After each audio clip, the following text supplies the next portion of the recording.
And on this section of Israel, it's going to be the Dead Sea and Masada. Both of these are obviously in the same area. As you can see, kind of the rocky landscape goes by.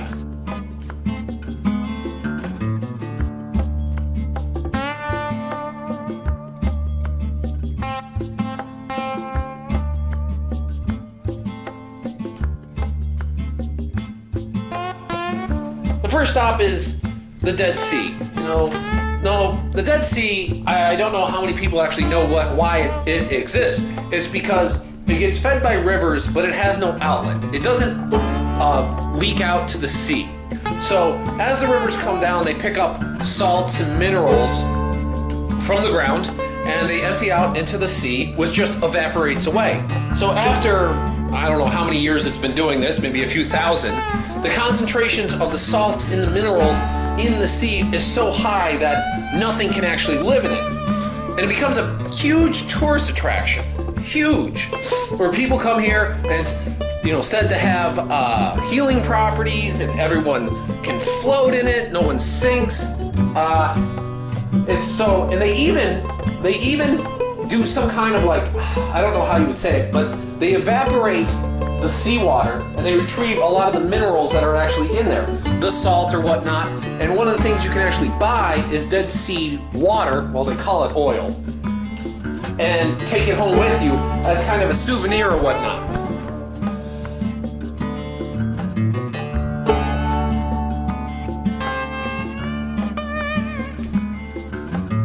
They have these little grounds where you can actually walk out and sit down and just soak in the sea. I'm not going to complain about the beaches or anything like that. I'm not a fan, but hey, to each their own.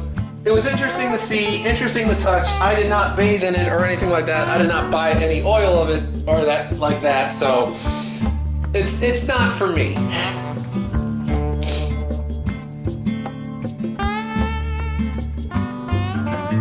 Now, Masada was a different story. Masada, for anyone who kind of knows their little history, is this ancient fortress built centuries and centuries ago by some king. Because it just sits and overlooks the Dead Sea, it is incredibly well able to be defended, just because of how steep the cliffs are on it. It also has its own water source, so it's almost impossible to really siege it, because the people can, as long as they have food in there, and there's areas where they can have livestock, maybe even grow some vegetation, these people could perhaps, stay in there for almost forever.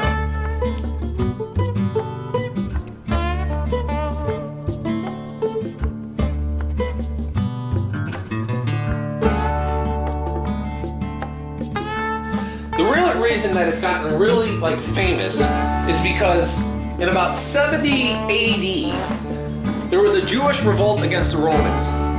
Now the Romans came and decided they were going to put it down like they always do, and there was a lot of massacres. So the Jewish people took refuge, almost 1,000 people, up in Masada, and they held out for the Romans for years. I guess they did. The Romans started building a ramp. A slow ramp up so they could siege the city. And they slowly built it, and it was progressing because the Romans were expert builders, and there was nothing that the Jewish people inside could do anything about it. The day before the Romans broke through the walls and stormed the city, because they knew they were going to kill all the men and enslave all the women and children. Rather than do that, the story kind of goes is, and there was a movie about this, that the men got together, they drew straws, They killed almost all the men, women and children, and then they took turns killing each other, and then one guy had to actually kill himself. So when the Romans finally breached, they stormed in, and they found everyone dead except for one woman and I guess a few children who were able to successfully hide from it.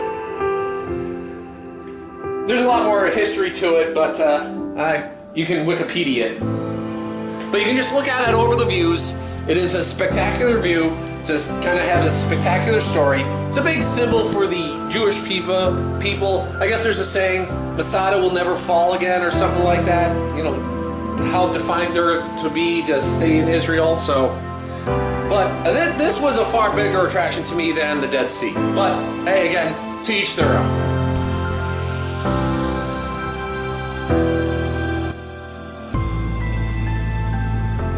final thing here is probably the biggest historical find, of a long time, were the Dead Sea Scrolls.